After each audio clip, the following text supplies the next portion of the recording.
All right, and welcome to Everyone's a Critic. I'm your host, Johnny Gill, with my co-host, Sean Ellis. Sean, say what's up to the people. What's up, everybody? Season finale. Season finale. It was an instant classic, as expected. Well, I won't say as expected. We were hoping for it. We were hoping for it. And it definitely lived up to the hype. We actually put a poll on there to see if players agreed if it led up to the hype. So without further ado, our winter 2025 seems like that's so long ago. It's April. It's April. Still call them winter. Winter 2025 Ultimate Hoops champs here in Cyprus goes to none other than hip hop and roll. Congratulations. Congratulations, fellas. Much deserved. A hard-fought season. They finished 9-2. Final score 60-56. So let's jump right into our three in the key. Some great moments in this game. Hip hop roll started off on a 12-2 to start the first quarter, and then 14-0 run by Lightwork to get right back in the game and actually take the lead. I think once hip hop took the lead there, did they ever lose it again? No, that was the only time in the fourth quarter they made a run, and they went up, I think, 57-56. Yes. About 1 point lead. It was something like that, 56-55, something like that, and then they didn't score the rest of the game. Yeah. They got 1 So point. they hip hop was in control. Yeah. So hip hop pretty much led the whole game, and Lightwork was in an unfamiliar situation where they were basically digging away out of the whole game. It was an amazing game though, because hip hop roll comes out and slaps them in the mouth early. Mm-hmm. Go up 12-2. If you guys watching it live, you see the live game. We had it all there. They go up 12-2. They would call timeout, right? Or did 12-2? No. Actually, we thought they called the timeout. Yeah. But so the clock stopped, but then we got back started again. Yeah. They go on a 14-0 run, get the lead back, go up 16-12. Yeah, just like that. Just like that. And I'm just like, oh, here we go again. Yeah. And then the hip hop roll, come out, they're loud, aggressive, kind of same thing they did last week with Chosen Bullets. Yeah. Being front runners again. But after that, hip hop roll recovered and they really put it on them. And like I said, Lightwork, our defending champ, fighting back. And shout out to Lightwork, because you put up a valiant effort. There was an opportunity for you guys to get blown out today. And they fought hard. And like I said, you kind of get to the details of some of the things they were doing. But it was just a great game. Nip and tuck. Nobody ever got a lead bigger than 6 or 7. And these guys. Well, except for early. Yeah, except for early. 12-2. Yeah. But those guys, it was a real heavyweight bout where guys were throwing some really heavy shots. I told you about the George Foreman Ron Lyle. This reminds me a little bit more like Holyfield Bowl 1, the first time they fought. And it just guys were just taking shots. And the defending champ, which was Holyfield, in that fight, he was getting slugged around the whole time. And then he had to make just an amazing comeback, I think, after the 10th round, where he basically almost knocked out. And he just, I looked like Bo ran out of gas, and he just put it on him the second half of the 10th round. Yeah. And that's kind of how this was. Yeah. Hip Hop Roll really was putting it on them. And then, in the fourth quarter, it's like they made one last gas. Yeah. And think about it, when Lightwork makes that run, they don't lose the lead. Yeah. Every time I've seen them. Yeah. Once they take your best shot, when they fire back, they start going, they're in control, and a lot of teams get intimidated. Yeah, and it's usually over after that. They usually finally take that 1 point lead, and that 1 point lead turns into 9 points, and the game's over. They got that 1 point lead today. Hip Hop Roll came back and never relinquished the lead again, and I think it kind of shocked them in a way, even though they still had a chance to win. There was some controversial calls. We had a couple calls that got reviewed. It's a long 2 minutes. Yeah, it was a very long 2 minutes. Got a couple calls got reviewed. And with all that being said, as well as Hip Hop Roll play, 14 seconds left, 1 point game, you're shooting 2 free throws to take the lead. Unfortunately, you miss your free throws. If Roll goes down, hits stairs, you get fouled again, miss 2 more free throws. Yeah, we don't know the stat right now at the moment, but it will be highlighted right now as we speak, as Sports Video collects. It wasn't good. No, and I'm thinking they missed anywhere from 13 to 14 free throws. When you lose a game by 4, you got to think about that. They won the foul battle, they won the free throw attempt battle, but they didn't cash in. No, they didn't. And it sucks for them but it was a well played game. And like I said, there hasn't been a more deserving champion in a long time than Hip Hop and Roll finally getting one. They've gone through the ringer. You know, they've kind of had their ups, their downs. I constantly talk about them on the podcast, and you know, I say really good things about them, but I'm also very honest with my criticism of them. And you know, between them, Bullets, Boot Gang, which ended up being too fun eventually, Straight Ballin', those are the teams I kind of, because they've had a lot of seasons here now. A lot of opportunities. A lot of opportunities. You know, those are the teams I kind of get on because I feel like, you know, you got to find what can you do to finally get yourself over the hump. And Hip Hop and Roll got themselves over the hump. So, I mean, shout out to them. Amazing season for them. Amazing championship games. We haven't had a great championship game in a while. So, at least probably in about 4 seasons. Yeah. So, it was good, refreshing to have a good championship game. Like I said, instant classic. Yeah, and a lot of players had great moments. You can speak for both teams. Alex Mars had some great moments. They put the Jordan rules on Alex today, man. Yeah, he was still navigating his way through there, but it was definitely tough for him. Not his best performance as far as scoring output, but he definitely held his own. All things considered, made some big shots at the end. Got a couple and ones. I mean, they made it tough for him. Yeah. He worked for it, but again, I thought they held him in check for the most part. I thought Randy had some great moments. Oh yeah. A lot of veteran. Big moments where he got some key putbacks, or where they dumped it down to him. He had some key layups. I also thought Trey from Lightwork had some great moments. Hit some clutch free throws. Had some good finishes around the rim. It was a classic game, man. The heavyweight bout. 2 teams that won it, and I won't say one team won it more than the other, but one team ultimately prevailed, and it just happened to be Hip Hop Roll tonight. They definitely deserve it. They deserve it. Like I said, they did a good job. I was saying that they put the Jordan rules on Alex. They had a game plan, you could tell, and the light work. What they've done this season is they've gotten paint touches, they kick, and then they make the extra pass, and that extra pass either leads to an open 3 or them getting downhill and getting a layup. And today, them not being able to get those paint touches easy, it kind of affected their offense. It made them basically just an isolation team. And you know, you play isolation and guys are just sitting in the paint on you, that becomes very difficult. You know what I'm saying? Like I said, they gave him Jordan rules, you know what I'm saying? Which makes Michael Jordan even that more special, right? He was like, they had the Jordan rules on Jordan, and like, they were talking about all this amazing defense they was playing on Jordan, but he was still averaging like 35. Yeah, that's what I'm saying. I'm like, Jordan rules, I'm like, okay. Yeah.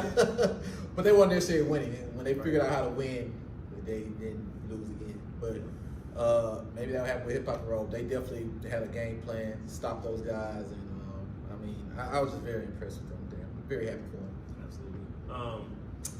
So that will conclude our 3 in the Key. Again, shout out to both teams, great season. Shout out to all the teams. Absolutely. For a fantastic winter 2025 season. We're looking forward to the spring, which will start April 30th. We'll be back. That's the preliminary date. That's the preliminary date. Plan on being back almost a month from now. We're gonna get you guys back started. You know, let you guys kind of get your team together.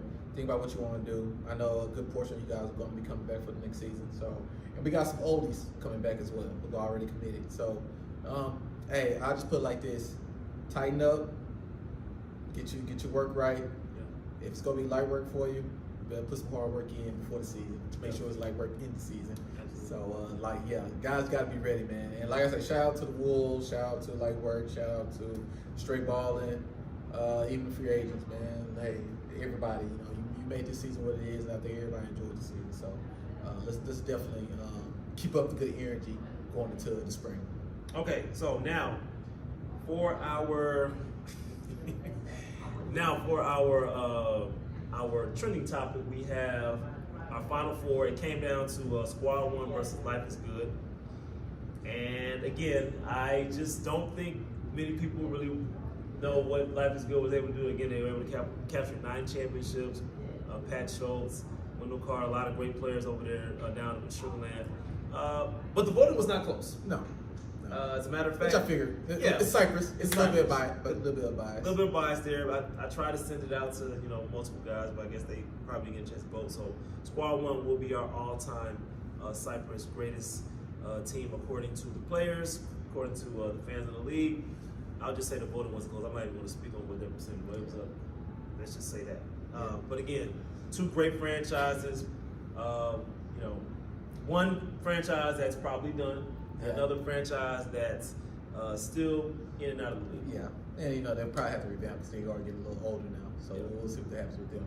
But I would say you are a guy that is very familiar with both teams. Yeah, I was aware. I was there. In your honest opinion, who do you think is the ultimate champion? I gotta go with Squad 1, just because the pros. Yeah. You know what I'm saying? Like, you got a lot of guys that played with Life is Good that are great integral pieces. They have high chemistry. They'll make it a good game, but I mean, we're talking about 4 good pros, not just pros, like really good pros. So if they want to turn up, they can turn. Then you throw Danny in the mix. Yeah. It's like a better version of Life is Good. Yeah. And Life is Good has some pros on there, but not like them. Yeah. So my vote is for Squad 1. And that's no disrespect to Life is Good. Again, I was a part of that.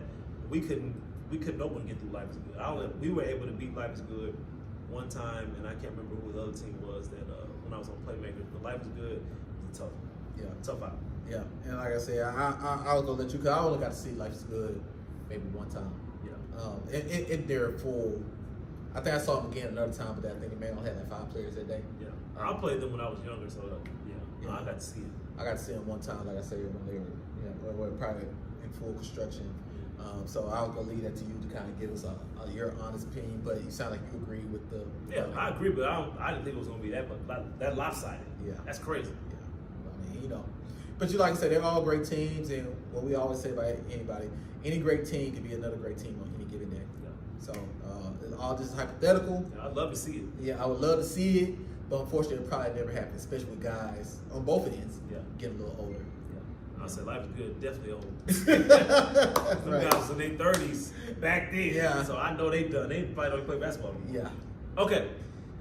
Second part of our trending topic, we're going to discuss there was a couple NBA firings going on. Yeah. There's some craziness going on in the NBA. We're going to start with the Memphis Grizzlies. That was the first one. Yeah. Taylor Jenkins. Yeah, about a week and a half ago. About a week and a half ago, got released of his duties, coaching duties. Some speculate that it was because John Morant was not a fan of the offense that they were running. So ultimately, Taylor Jenkins had to go. They had to choose between Ja or Taylor Jenkins, and obviously you're gonna go with the money. Ja's the money man. He's the golden goose. Right. He's the seat filler.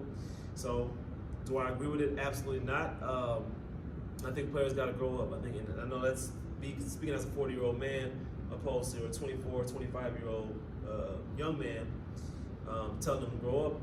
That's easier said than done, because I remember how I was when I was 24, 25. I wasn't the most straight and narrow person. Right. So, but I do believe as a professional, you have a job to do, and there are roles in your job, and I believe as the total pro goes, it goes team owner, GM, head coach, player, and then staff after that. Yeah. All that is, everything at the bottom is just whatever, but players gotta play a role, man. Your job is to go what works, and correct me if I'm wrong, Memphis was terrible last season. Yeah. Granted, Ja was out for whatever reason, but they were terrible last season. And this year, was this his second year, third year? I think it's third year. Third year? I mean, he did a pretty decent job. Well, I mean, even what he had. So 2 years ago, I think in his first year, they lost to the Warriors, right? They lost. So that's when they lost to the Lakers, I think. Lakers, yeah. But they were like the second seed though. So he got them to a 2 seed. Yeah. Then his next season, Ja gets hurt, so they're not very good. Then this season, before he gets fired, I think they were the 4 seed. Yeah. With 1 game away from the 2 seed. Yeah. So it's he's doing a damn good job. Yeah. And truth be told, that's part of the reason why he changed the offense a little bit, because he had to figure out a way to live life without Ja, because Ja misses so many games. Yeah. So he had more of an offense where they're setting back screen. They're doing a lot of stuff where they're not using the pick and roll, basically, which is Ja's bread and butter. Yeah. Basically. But you got guys, man. You got Bane. You got Jackson. Yeah. You got guys that can play, man. I don't agree with it. Yeah. It's especially so close to the playoffs. Yeah. I feel like if you want to get rid of him, I feel like this: by firing him, it doesn't put yourself in a better position to win this year. They're done. They're done. Yeah, you know what I'm saying? It doesn't matter who they draw. Whoever they draw in the first round, they're going to lose. They don't have a coach. So You don't have a coach now. It's just like, yeah, just go ahead and let it play out during the season. And if it doesn't get better, or Ja still feels the same way, or whatever the case, this is speculation. We don't know if it actually happened with Ja, but Ja had to come out and say, hey, that ain't happened. You know, so, you know, we don't know. But speaking of that situation, then 5-6 days later, Mike Malone. Yeah, Mike Malone gets fired. And Calvin Booth, the GM, I remember Calvin, the tall, skinny guy. Yeah. Played for a couple teams. Yeah. I think he played for like Washington. He played for. Did he play for Denver? He played for Denver. Yeah. And I want to say he played for the Mavericks for a little bit. Yeah. If I'm not mistaken, Mavericks. Yeah. So they get fired. Him and Malone. And Mike Malone. Yeah. Mike Malone gets fired. Speculation because of a disagreement with the locker room, and possibly Mike Malone falling on his sword, rolling with Russell Westbrook, opposing on with some of the younger guys, Peyton and Jalen Pickett. So I mean, it's kind of a similar situation. My problem is this. Again, I'm all for the players. I'm all for the players getting their money, you know, having a voice. It's not like the old way. Yes, the players have more power, but the coaches need to be able to coach. You cannot be so thin-skinned. I hate it, because I'm seeing a lot of coaches, good coaches, damn good coaches, moving on because of the players. Yeah. College basketball, players, money. I don't care about this, I don't care about that. It's all about me. It's hard to be a guy that's about winning and have to deal with that. And then now, this ain't about money. Everybody getting money. Coaches getting money, players getting money. Now I don't like the way he's doing this. I don't like the way he's talking to us. These guys are becoming soft. And this is why they say the NBA is soft now. You're proving their point. Yeah. I mean, I saw a ridiculous stat. Well, not even a stat. You know what I'm saying? It's just some factual information. 2019, Nick Nurse won a championship with the Toronto Raptors. Fired. 2020, Frank Vogel won a championship with the Los Angeles Lakers. Fired. 2021, what's my guy? He's in Phoenix now. Budenholzer. Milwaukee Buckets. Fired. 2022, Steve Kerr, so he's still there. Okay. He probably needs to be fired. And he did some questionable things in the Olympics. Yeah, he did some questionable things in the Olympics. Steve Kerr. He's good. 2023, Mike Malone, fired. You know what I'm saying? And then 24, obviously, I hope Mike Mazzulla won't get fired a year after he. They got Udoka up out of there. But they also, you know, right? That's probably really his championship. So yeah, Udoka fired too. You know, it's just like there's no loyalty to the coach at all. It just sounds like if the coach pisses off the right player, they're out of there. And I think it's just not a good thing. Again, I'm all for. We come to watch the players, 100%. I completely get it, and we need to allow them to be the superstars that they are. But at the end of the day, it's not setting a good precedent, because at the end of the day, you need a coach. You do. You know what I'm saying? And these players are going to find that out. Yeah. Remember Kyrie Irving made that statement a few years back when he was playing for Brooklyn. You don't even need a coach. No, was it Steve Nash the coach? Steve Nash the coach, you know. And he said that, and they ain't make it past the second round. Done. You know what I'm saying? Never made it past the second round. Now, granted, you know, if because James was still James then. Yeah, he was. If James don't hurt his hamstring and Kyrie don't hurt his ankle, that series probably is different. Yeah. You know, but at the end of the day, they probably want to chip, honestly. Yeah, they probably want to chip, to be honest with you. But again, because you disrespect the game like that, look what happened. Basketball guys not going for that. Yeah, the basketball guys are not going for that. So, like, always respect the game, and the coach is a very integral part of any championship team and what NBA dynasty didn't have a great coach. You can't name one. Not a dynasty. You might have one that'll win one. You know, get lucky and just got in at the right time and won one. No dynasty, though. What dynasty didn't have a great coach associated with it? You know what I'm saying? So again, like it's important to have a coach. It's important to have a coach that is able to hold you accountable. Look at the Rockets right now. They had a coach who, and it probably wasn't his fault. I ain't saying Steve Silas wasn't a good coach, but he obviously couldn't hold people accountable. Yeah. You know what I'm saying? Johnny Green go out there, turn over the ball 10 times, still got paid 40 minutes. Yeah. Like, you know, he couldn't hold people accountable. They were god awful. Maybe they were trying to be god awful, but still, though, they were god awful. He was getting checked. Yeah. Adoka comes in immediately and is able to bench people. He's still benching people. Yeah. Still benching people to this moment. Yeah. And they're the second seed. Yep. Even last season, they go from being a 20-win team to a 41-win team. I'm pretty sure Udoka has something in this contract where he's like, listen, I'm going to run this team, and that's that. You know what I'm saying? Like, don't tell me what I'm going to do. Don't tell me who I can't play. He running that team. Yeah. And look at the success they're having. Look at the success they're having. And none of these young guys are established enough to even try that, even think about trying to pull that. The Suns right now, they're arguing back and forth with Mike Budenholzer and basically saying that he's being an a-hole and he's too controlling. They're not buying into the coach, a championship winning coach. Look what's happening. They're one of the worst teams in the league. They're done. When in Milwaukee, when he was being an a-hole, they were letting him run the show. They won the championship. Then Giannis got to being like, man, I'm tired of getting treated like this. Yeah. Ain't won championship since. Ain't got past second round since. Maybe, and he's looked bad too in these playoffs. I'm saying, like, yeah, the numbers, but if you're watching the game, he looks bad. He's the reason why they're not winning. And so again, just like you, okay, I get it. We're grown men. I get it. You're making $50 million a year. But at the end of the day, you don't forget how you got to that $50 million point. You were coachable at one point. You know what I'm saying? It's like once they get their money, they just you can't say anything to them. just flip. They just Again, I would want to be an NBA coach. I could be a college coach possibly because college coaches still have some level of power. Yeah. And that's why these NBA coaches are getting paid now. They're just like, everything. You want to fire me? Okay, you still get my team. My team. I need my money. Like Monty Williams right now, I think he's getting paid from two different organizations. He's getting paid from the Suns and Detroit. Is he even coaching anymore? No, he's not coaching right now. He's probably not gonna come back.